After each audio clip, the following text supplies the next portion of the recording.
కథాభారతి శ్రోతలకు స్వాగతం.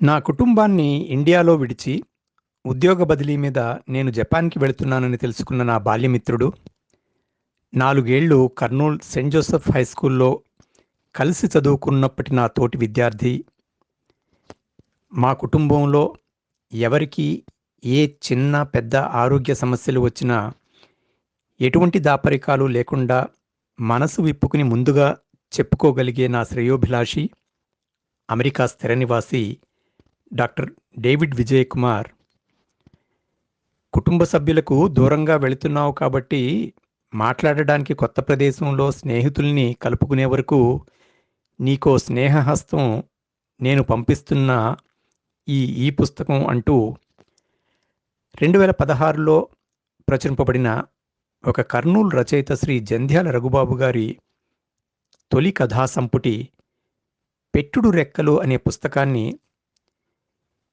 ఈ సంవత్సరం మొదల్లో అనగా జనవరి 2024లో పంపించాడు. 10 కథల సమాహారమైన పెట్టుడు రెక్కలు పుస్తకానికి ఈ పేరు ఎందుకు పెట్టారో అని ఆలోచిస్తూ భూమికి 39,000 అడుగుల ఎత్తులో రెక్కలు కట్టిన ఒక పెట్టెలో, అదేనండి విమానంలో, భారత రాజధాని నుండి జపాన్ రాజధానికి ఎగురుతూ జంధ్యాల రఘుబాబు గారి కథలు చదవటం నాకు ఒక గొప్ప అనుభూతిని మిగిల్చాయి. ఆ కథల నుండి మీకు వినిపించాలని నేను ఎంచుకున్న నేటి కథ బొమ్మల కొలువు. రచయిత క్లుప్త పరిచయం కథ చివరిలో చేస్తాను. ఈ బొమ్మల కొలువు స్నేహాభిమానాలతోనే సంప్రదాయాన్ని ధిక్కరించిన సంస్కారాన్ని కథలో దర్శిస్తాం. నానాటికి పునరుద్ధరణవాదం పెరిగి శుభాశుభాలు, వాస్తు విన్యాసాలు వెర్రితలలు వేస్తున్న వాతావరణంలో ఇలాంటి సంస్కరణలు కూడా సాహసాలుగా చెప్పుకోవలసిన పరిస్థితులలో ఇది స్వాగతించదగినదే అని శ్రీ తెలకపల్లి రవి గారు ఈ పుస్తక పరిచయ వాక్యాల్లో రాశారు. ఇక కథలోకి వెళితే, దేవీ నవరాత్రులు ప్రారంభమయ్యాయి.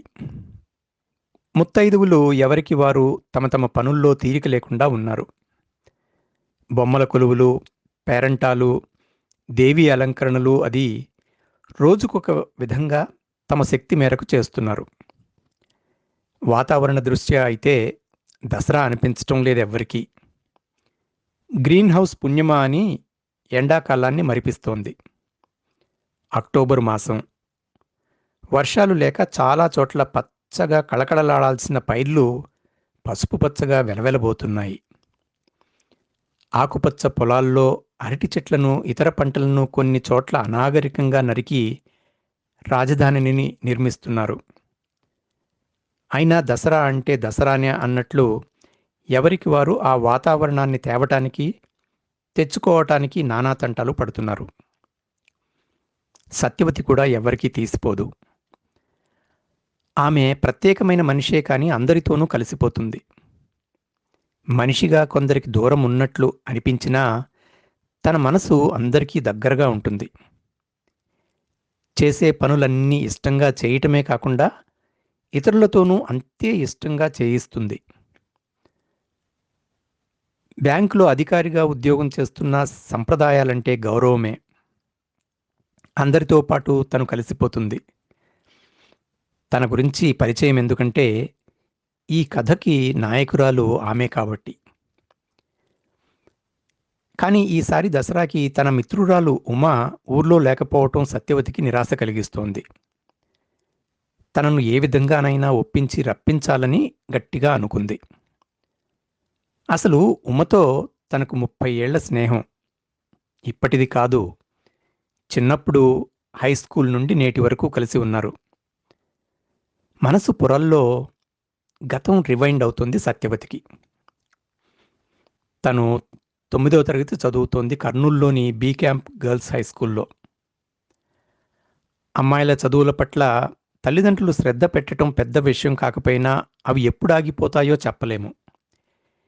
ఎక్కువ మంది విషయంలో కుటుంబ అవసరాల ప్రకారమే అమ్మాయిల చదువులు సాగేవి. అంతెందుకు, తను 6వ తరగతి ఎలిమెంటరీ స్కూల్లో చదివి 7వ తరగతి హై స్కూల్లో చేరింది. అది అమ్మాయిల స్కూల్. క్లాస్మేట్లందరూ తర్వాతనైనా సరే హై స్కూల్లో తనతో కలిసి చదువుతారనుకుంది. కానీ వాస్తవంగా జరిగిందేమిటి? అక్కడి నుండి వచ్చి 8వ తరగతిలో చేరిన వారి సంఖ్య సగానికి సగం తగ్గిపోయింది. మిత్రురాళ్ళు చెప్పే విషయాలు విని తను ఆశ్చర్యపోయేది. ఎక్కువ చదివితే పెళ్లి కాదని, ఇంట్లోని పనులెవరు చేస్తారని, నీ బావ 7వ తరగతికే చదువు ఆపేసి పొలం పనులు చూసుకుంటున్నాడు, నీవు 7 లోపే చదువు ఆపేయాలని రకరకాల విషయాలు చెప్పారు వాళ్ళు. తనకు చాలా ఆశ్చర్యమేసింది. అదే విషయం నాన్నతో చెప్పింది తను. అప్పుడే ఏమైంది? నీ హై స్కూల్ అయిపోయాక ఇంటర్లో కాలేజీలో చూసుకో, ఇంకెంతమంది చదువు ఆపేస్తారో అన్నాడు నాన్న. అమ్మాయిల విషయం ఒక్కటే కాదనుకో, కొంతమంది అబ్బాయిలది అదే పరిస్థితి అని కూడా చెప్పాడు నాన్న. అయితే మొదట దెబ్బ పడేది అమ్మాయిలకేనని చెప్పాడు. సరే, జీవితంలో ఒకరి కోసమని మనం మన పరుగును ఆపలేము. వెనుక నుండి వచ్చేవాళ్ళు తోసుకుని మరీ పోతారు. నువ్వు ఆగావా? పడిపోయావా? పడితే ఎందుకు పడిపోయావు అని ఎవ్వరూ అడగరు. చూస్తూ పోతారంతే. కొందరికి అలా చూసే ఓపిక, అవసరం అస్సలు ఉండవు. తన చదువుని అలా కొనసాగిస్తుంది. 9వ తరగతి మొదలై 2 నెలలైంది. ఇంకా క్వార్టర్లీ పరీక్షలు జరగలేదు. కొత్తమ్మాయి చేరింది క్లాసులో. పేరు ఉమ. గుంటూరు నుండి వచ్చింది. వాళ్ళ నాన్న కర్నూలుకి బదిలీ పైన వచ్చారు. జిల్లా అంతా తిరిగి పంట కాలువలు, బావులు ఎలా ఉన్నాయో తనిఖీ చేసే అధికారి ఆయన. మనోరమ టీచర్కు తను పెట్. అందుకే ఉమని నా పక్కన కూర్చోబెట్టింది. అలా వచ్చిన రోజే పరిచయమైంది ఉమ. కొత్త స్కూలు, కొత్త ఊరు, ప్రాంతం కూడా కొత్త. అందుకే అన్నీ అలవాటయ్యేంత వరకు సున్నితంగా చూసుకోమంది టీచరు. ఉమ కూడా బాగా కలిసిపోయింది. భాషల్లోని యాస వల్ల కొంత ఇబ్బంది కలిగినా అలవాటైపోయింది ఇద్దరికీ. తమ ఇంటి దగ్గర రాజమండ్రి వాళ్ళు ఉండటం కూడా తనకు కలిసొచ్చింది. మా ఇంటి దగ్గర కూడా కాకినాడ, తెనాలి, నెల్లూరు వాళ్ళున్నారని ఉమకి చెప్పి ధైర్యం తెప్పించింది తను. తను వాళ్ళలా మాట్లాడటానికి ప్రయత్నించటం ఉమ కనిపెట్టింది. ఇతరులతో ఒకలాగా, ఉమతో ఒకలాగా మాట్లాడుతూ నేను 2 యాసల్లో మెయింటైన్ చేసేదాన్ని.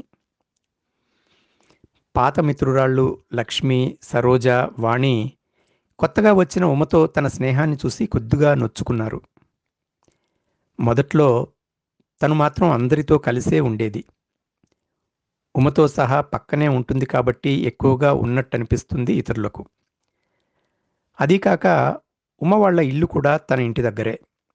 నోట్స్ కోసమని, ఇంకో దానికని ఇద్దరం ఎక్కువగా కలిసేవాళ్ళం. సెలవు రోజైనా ఒక్కసారైనా చూసుకోవటం గ్యారంటీ. వినాయక చవితికి, దసరాకి అందరి ఇళ్ళకి పోయేవాళ్ళం. ఇక చదువు విషయంలో ఇద్దరికీ యమపోటీ అనుకోవచ్చు. నువ్వా నేనా అన్నట్టు చదివేవాళ్ళం. నా మొదటి ర్యాంకు కొన్నిసార్లు ఉమకు పోవటమూ జరిగింది. లెక్కలు, సైన్సు, హిందీల్లో మాత్రం నన్ను దాటేది కాదు. మిగతా వాటిల్లో ఎప్పుడూ తనే ముందుండేది. వాటిల్లో నేనేమాత్రం నిర్లక్ష్యం చేసినా తేడా పెరిగి మొదటి ర్యాంకును తనకిస్తున్నానేమోనన్న అనుమానం టీచర్లతో పాటు నాకు కలిగేది. కానీ అవన్నీ ఒట్టి అపోహలు. ఉమే చదువులో. అలా 10వ తరగతి పూర్తయి ఇంటర్లో ప్రవేశించాం. నాన్న చెప్పింది మరొకసారి అవగతమైంది నాకు. అదేమిటంటే 10వ తరగతి ఫస్ట్ క్లాస్లో పాస్ అయిన వారు కూడా కొంతమంది చదువు ఆపేశారు. రకరకాల కారణాలు. వాటిల్లో ఎక్కువ భాగం చదువు మాన్పించటానికే కనిపెట్టారని నాకు అర్థమైంది. ఏమైతేనేం, కొత్తగా మిత్రులు చేరారు. పాతవాళ్లు తగ్గిపోయారు. కాలేజీలు, గ్రూపులు వేరైపోయాయి. బస్సుల్లో, షాపింగుల్లో సినిమాల్లో, గుళ్ళలో, ఎగ్జిబిషన్లలో మాత్రమే పాత మిత్రులు కనిపించేవాళ్ళు. అబ్బాయిలు కొనసాగించినట్టుగా అమ్మాయిలు పాత స్నేహాల్ని కొనసాగించటం లేదని నాకనిపించింది. ఎవరినైనా కలవటానికి పోతామంటే, ఇంట్లో ఏదైనా పని చేసుకో, దేశాలు పట్టుకుని తిరగాల్సిన పని లేదు అని కొందరు తల్లిదండ్రులు మా మిత్రురాళ్ళని అనటం నాకు తెలుసు. జీవితంలోని ప్రతి దశలో యుద్ధం చేయవలసిందేనని నాకు అర్థమైంది.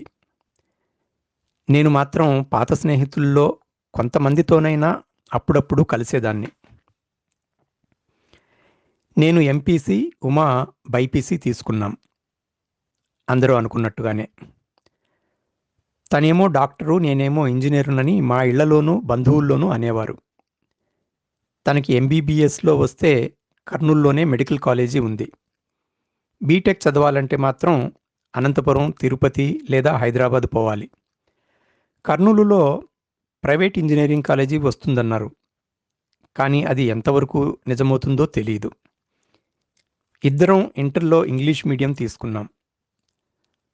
సబ్జెక్టులు పాతవే అయినా లోతుగా ఉన్నాయి. ఒక్కో టెక్స్ట్ బుక్ ఇంతంత లావుగా ఉన్నాయి. చదువులు మానేయటానికి అదో కారణమేమో. చాప్టర్ల వారీగా చిన్న చిన్న పుస్తకాలుగా విడగొడితే బాగుంటుందని అనుకునేదాన్ని. ఫిజిక్సు, కెమిస్ట్రీ ఇద్దరికీ ఉంటాయి కాబట్టి వాటి గురించి నేను, ఉమా మాట్లాడుకునేవాళ్ళం. రికార్డులు కూడా కలిసి రాసుకునేవాళ్ళం. ఉదయం, సాయంకాలం ఎంట్రన్స్ కోసం ట్యూషన్లు. అప్పుడు ఇన్ని కోచింగ్ సెంటర్లు లేనే లేవు.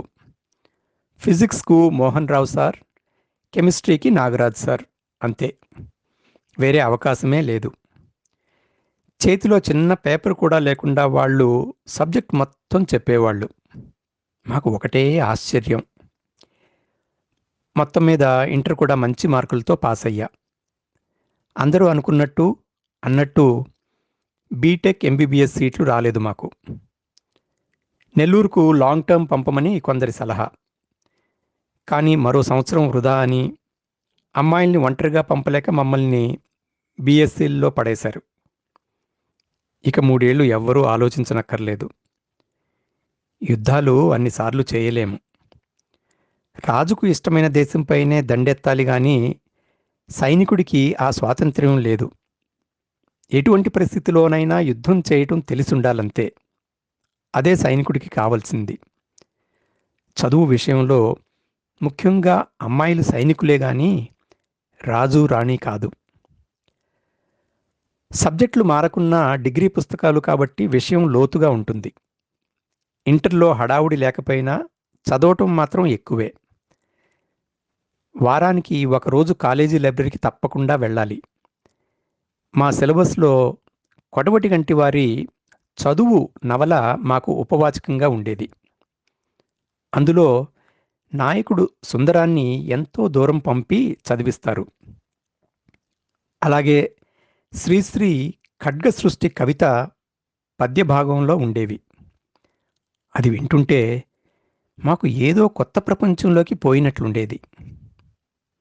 ఆ కవిత ఒక్కటే కాదు, ఖడ్గ సృష్టి పుస్తకంలో అలాంటి కవితలు ఇంకెన్నో ఉంటాయని లైబ్రరీలు వెతికి పట్టుకున్నా. అక్కడ మహాప్రస్థానం చూశాం. ఖడ్గ సృష్టి హైడ్రోజన్ బాంబు అయితే మహాప్రస్థానం ఆటం బాంబులా తోచింది మాకు.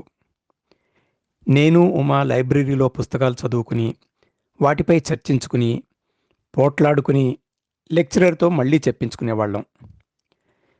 గురజాడవారి కన్యాశుల్కం, పుత్తడి బొమ్మ పూర్ణమ్మల పద్యాలు చదివాం.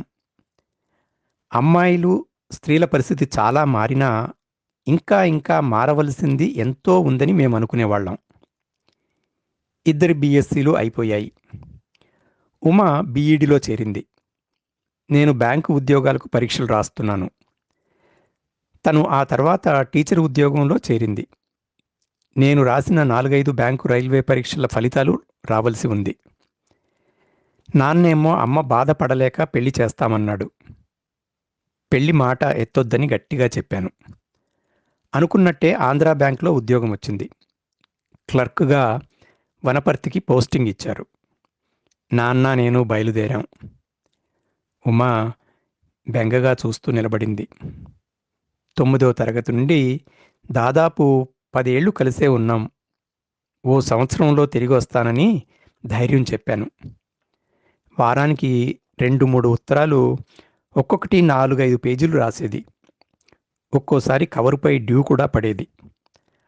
ఆ ఉత్తర ప్రత్యుత్తరాలు మా స్నేహబంధాన్ని ఇంకా బలోపేతం చేశాయి. మా మధ్య దూరం కిలోమీటర్లలో పెరిగింది. కానీ అంతకు ముందు కంటే మానసికంగా బాగా దగ్గరయ్యాం. సంవత్సరం కాకపోయినా 1.5 సంవత్సరానికి కర్నూలు చేరాను. ట్రాన్స్ఫర్ మీద ఉమ కూడా ఓ 20 కిలోమీటర్లున్న ఊరికి మారింది. స్టేట్ బ్యాంక్లో పనిచేసే నగేష్తో నాకు, జూనియర్ కాలేజ్ ప్రిన్సిపల్ భాస్కర్తో ఉమకు పెళ్లిళ్లు జరిగాయి. ఓ 6 నెలల తేడాతో మాకు ఒక అమ్మాయి, వాళ్లకు 2 అబ్బాయిలు పుట్టారు. 25 ఏళ్ల కాలం గిర్రున తిరిగిపోయింది. తెలుస్తూనే ఉన్నా తెలియనట్లే కాలచక్రం ఓ వీడియో గేమ్లా తిరిగినట్టయింది. అందుకేనేమో కాలం గురించి శాస్త్రజ్ఞులు, మేధావులు, కవులు పుంఖానుపుంఖాలుగా చెప్పేస్తుంటారు, రాసేస్తుంటారు. దసరా అంటే మా ఇద్దరికీ ఇష్టమే. బొమ్మల కొలువులు, పేరంటాలు వాళ్ళింట్లో, మా ఇంట్లో చేస్తూనే ఉన్నాం. ఇతర మిత్రులు వస్తుంటారు. ఈ 25 ఏళ్లలో వాళ్ల కుటుంబం, మా కుటుంబం బాగా దగ్గరయ్యాయి. బంధువుల్లాగే ఉండేవాళ్ళం. అత్తయ్య, మామయ్యలకు కూడా ఉమవాళ్లు బాగా అలవాటయ్యారు. అనుకున్నవి అనుకున్నట్టు, కోరుకున్నవి కోరుకున్నట్టు జరుగుతూ పోతే అది జీవితం అనిపించుకోదు అని ఉమ ఎప్పుడూ చెబుతుండేది. తన జీవితకాలంలోనే పెద్ద విఘాతం ఎదురైంది. భాస్కర్కి ఉన్నట్టుండి గుండెపోటు వచ్చింది. 2 రోజులు కానీ చెప్పలేమన్నారు వైద్యులు. బాగానే ఉంది కానీ జాగ్రత్తగా ఉండాలన్నారు. ఏమైందో ఏమో, వారం లోపే ఓ రోజు అర్ధరాత్రి రెండోసారి స్ట్రోక్ వచ్చి ఉమని, పిల్లల్ని ఒంటరిని చేసి వెళ్ళిపోయాడు. కోలుకోలేనంది ఉమ. పిల్లల కోసం గట్టిగా నిలవాలన్నాను. నెల రోజులుగా ఎక్కువ సమయం తనతోనే ఉంటున్నాను. 2 నెలలు ఊరు మారతానంది. సెలవు పెట్టి గుంటూరుకు పోయింది. నెలకే పిల్లల చదువుల కోసమని తిరిగి వచ్చింది. భావోద్వేగాల్ని అదుపులో పెట్టుకుని పిల్లల్ని బాగా చూసుకుంటుంది. స్కూల్కి కూడా పోతుంది. నన్ను మాత్రం రోజూ కలవమంది. దసరా మళ్ళీ ఓ వారంలో మొదలు కానుంది. నవరాత్రులు ఈసారి అంత సవ్యంగా లేవనిపించింది. ఈసారి పేరంటాలు, బొమ్మల కొలువులు చేయనన్నాను. ఆయన, అత్త, మామ నా బాధ అర్థం చేసుకున్నారు. ఉమ పరిస్థితి తనకు ఇబ్బందిగా మారిందని వారికీ తెలుసు. సర్ది చెప్పాను. ఉమతో ఈ విషయాలేవీ పంచుకోలేకపోయాను. నవరాత్రులు మొదటి రోజే సెల్లు రింగ్ అయింది. ఉదయాన్నే ఉమ ఫోన్. తానీసారి సెలవులకి అమ్మ వాళ్ళ ఊరు వెళ్తున్నానని చెప్పింది. ఆ పాటికే బస్సు కర్నూలు దాటింది. తనకు ఇబ్బంది కలుగకూడదనే ఉమ ఇలా చేసిందని అర్థమైపోయింది. నాతో మాట మాత్రమేనా చెప్పలేదని అనేశాను. ఈ మధ్య తనతో అంత గట్టిగా ఏ మాట మాట్లాడలేదు. తను అనుకోలేదని సర్ది చెప్పబోయిందని. హ్యాపీ దసరా అని ఫోన్ కట్ చేసింది. తన గొంతులోని జీర నేను అర్థం చేసుకోలేనా? అందుకే అలా చేసింది. మౌనంగా సోఫాలో కూర్చున్నాను. నగేష్ వచ్చాడు.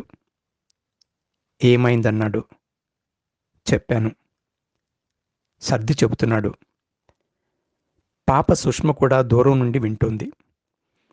అత్తమామలకు కూడా తెలుసు ఎందుకిలా జరుగుతుందో. లేచి తయారవుతున్నాను బ్యాంకుకి. అమ్మకి ఫోన్ చేశాను. ఈసారి బొమ్మల కొలువుకి ఉమ ఎందుకు రాకూడదు అని ప్రశ్నించాను. పిలిచి ఇతరులను ఇబ్బంది పెడతావా అంది.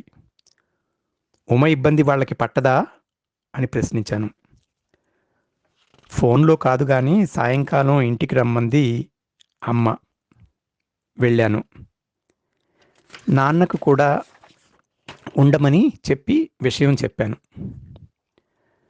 బొమ్మల కొలువుకి ఉమ వస్తోంది, ఎవ్వరూ ఆపలేరు అని ఖచ్చితంగా చెప్పాను. అత్తకు ఈ విషయం చెప్పావా అని అడిగారు. చెబుతున్నాను. గో అహెడ్ అన్నారు నాన్న. అమ్మ కూడా మెచ్చుకోలుగా చూసింది. అత్తయ్యని కూడా ఓ అరగంట మాట్లాడాక మార్చగలిగాను. ఇక మిగిలింది ఉమే. ఫోన్లో గంటసేపు సంభాషణ. ఈసారి వాయిదా వేయమంది. ప్రాధేయపడింది. నేను వదిలే రకం కాదని తనకు తెలుసు.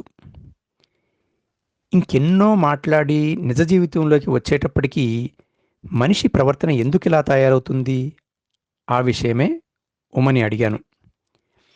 కాలేజీ రోజుల్లో గురజాడ రచనలు చదివి గంటలు గంటలు మాట్లాడింది నీవేనా అని అడిగాను. తను చెప్పినది, నేను చెప్పాలనుకున్నవి గట్టిగానే చెప్పాను. 2 రోజుల్లో నా దగ్గర ఉండాలన్నాను. అలాగేనంది. అన్నట్టే వచ్చేసింది కూడా. ఉమ బొమ్మల కొలువుకి మా ఇంటికి వచ్చింది పిల్లలతో సహా. నేను ఎటువంటి ఫీలింగు మొహంలో కనిపించకుండా అసలేమీ జరగలేదన్నట్టుగా ప్రతి సంవత్సరంలాగే లోనికి పిలిచాను. పక్క రూంలో కూర్చోబెట్టాను. కొద్దిగా స్థిమితపడింది. నేను పిలిచిన ముత్తైదువులందరూ వచ్చి బొమ్మల కొలువులో కూర్చున్నారు. ఇక అందరూ రావటం పూర్తయిందనుకున్నాక ఉమ్మని పిలిచాను. విషయం తెలిసిన కొందరు ఇబ్బందిగా కదిలారు. బొమ్మల కొలువు ముగిసింది. ఉమకే మొదటగా తాంబూలమిచ్చాను. ఇక మిగతా వారు తీసుకుంటారో లేదో వారి ఇష్టం. తప్పదన్నట్టు వరుసలో నిలబడ్డారు. కొందరు ముభావంగా తాంబూలం తీసుకున్నారు. ఇంకొందరు మెచ్చుకోలుగా చూశారు. 2 షేక్ హ్యాండ్ ఇచ్చారు, ఉమకు కూడా. పిల్లలు అన్ని బొమ్మలతోనూ ఆడతారు. ఏ ఒక్క బొమ్మని పక్కన పెట్టరు. నాకు వారే స్ఫూర్తి. మనుషులు బొమ్మల కంటే చాలా చాలా ఎక్కువే. నేను ప్రత్యక్షంగా ఏమీ చేయలేదు. మనిషిని మనిషిగా చూశానంతే. రాత్రి పడుకోబోతుంటే సెలులో SMS వచ్చింది. ఆశ్చర్యం నగేష్ ఫోన్ నుండి. కంగ్రాట్స్ సత్య అనుంది. అదండి ఈ వారం కథ. ఐద్వా కథల పోటీల్లో సాధారణ ప్రచురణకు ఎంపికైన శ్రీ జంధ్యాల రఘుబాబు గారి కథ బొమ్మల కొలువు జనవరి 17, 2016లో ప్రజాశక్తి స్నేహ శీర్షికలో ప్రచురింపబడిన కథ. ఇక రచయిత పరిచయానికి వెళ్లే ముందు ఈ పెట్టుడు రెక్కలు పుస్తకానికి ముందు మాటలు రాయటం చూశాను. మొదటిగా పరిచయం చేస్తూ తెలకపల్లి రవి గారు, క్షమించాలి, మొదటిగా వాస్తవిక కథా సుమాలు అని శిరంశెట్టి కాంతారావు గారు, తదుపరి పుస్తక పరిచయాన్ని చేస్తూ తెలకపల్లి రవి గారు, అటు పిమ్మట ఈ కథానిక గురించి రచయిత శ్రీ జంధ్యాల రఘుబాబు గారు. 3 చదవటం సమయ పరిమితి వల్ల చదవకపోయినా కొన్ని చదివి వినిపిస్తాను. మొదటగా, ఒక వ్యక్తి యొక్క వ్యక్తిత్వం సలక్షణంగా రూపుదిద్దుకునేటందుకు ఆ వ్యక్తి యొక్క కుటుంబ నేపథ్యం కూడా ప్రముఖమైన భూమికను వహిస్తుందని చెప్పడానికి ఈ కథకుడు జంధ్యాల రఘుబాబు ఒక తిరుగులేని ఉదాహరణ. రఘుబాబుకు కథానికలతో పాటు అనువాదాలు, కవితలు, వ్యాసాలు, పిల్లల కథలు వంటి ఇతర సాహిత్య ప్రక్రియల్లోనూ ప్రవేశముంది. ఈ కథానికా సంపుటికి పెట్టుడు రెక్కలు అన్న శీర్షికను నిర్ణయించటంలోనే రఘుబాబు గారు కథకుడిగా సగం విజయాన్ని సాధించినట్టయింది. ఎందుకంటే ఏ పక్షికైనా రెక్కలనేవి సహజాతంగానే వస్తాయి. రెక్కలట్లా వచ్చినప్పుడు మాత్రమే ఆ పక్షి బలంగా పైకెగరగలుగుతుంది. అట్లా కాకుండా అంగవైకల్యంతో పుట్టిన పక్షికి కృత్రిమంగా ఎంత బలమైన రెక్కలు అమర్చినప్పటికీ ఆ పక్షి ఎంతో దూరం ఎగరలేదు. సొంత రెక్కలు సొంత రెక్కలే, పెట్టుడు రెక్కలు పెట్టుడు రెక్కలే. మరి రచయిత సార్వజనీనమైన ఈ సత్యాన్ని ఒక చిన్నాయన, ఇద్దరు అన్న కొడుకుల నేపథ్యంతో అద్భుతంగా ఆవిష్కరించారు. వ్యవస్థలో ఒక కుటుంబం దగ్గర నుండి మొదలుపెట్టి అంతర్జాతీయ స్థాయి దాకా ఏ సందర్భానికైనా ఈ సూత్రం వర్తిస్తుంది. ఈ సూత్రాన్నే ఇంకో రకంగా చెప్పుకుంటే, ఒక మనిషికి నడమంత్రపు సిరి వచ్చినా, నరాల మీద పుండొచ్చినా అతని ప్రవర్తన ఎదుటివారికి భరించలేనిదిగా తయారవుతుంది. ఈ విషయాన్ని చాలా సరళంగా ఒక చిన్న కథానికలో ఇమడ్చి దాన్నే పుస్తకానికి మకుటంగా నిర్ణయించటం వెనుక రచయిత యొక్క దృష్టికోణం ఏమిటో పాఠకుడికి తెలిసిపోతుంది అంటారు ఈ వాస్తవిక కథాసుమాలు అని ముందు మాట రాస్తూ శరంశెట్టి కాంతారావు గారు. ఇక తెలకపల్లి రవి గారి మాటల్లో ఈ పుస్తక పరిచయ వాక్యాల్లో జంధ్యాల రఘుబాబు అందిస్తున్న ఈ మొదటి కథల సంపుటిలో మొత్తం 10 కథలున్నాయి. ఇవన్నీ జీవితంలోంచి, జీవించే క్రమంలో ఎదురైన అనుభవాలు, ఆలోచనల నుంచి వచ్చినవే.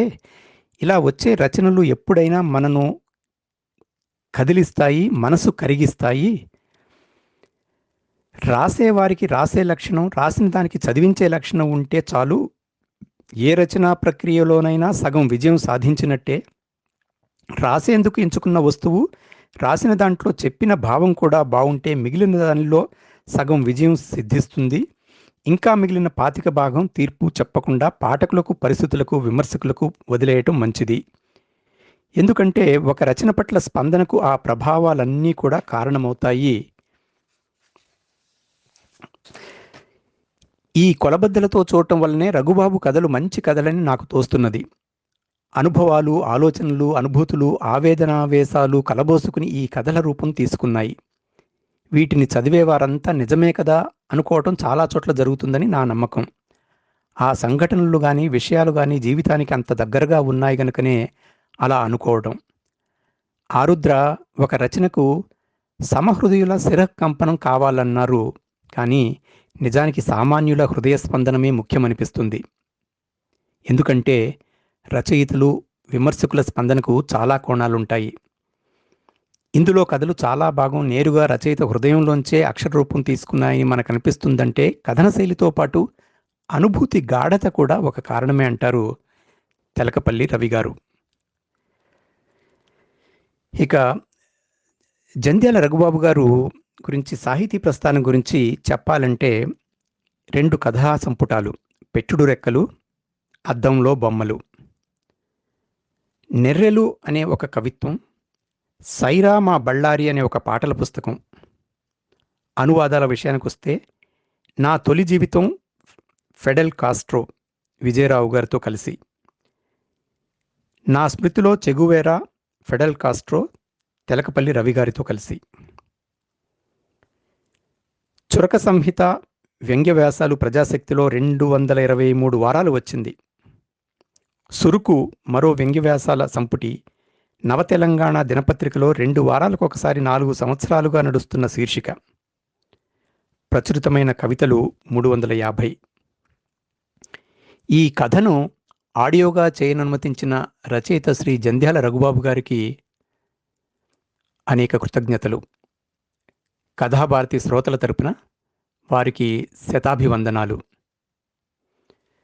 వచ్చే కథలో మళ్ళీ కలుద్దాం. అంతవరకు సెలవు.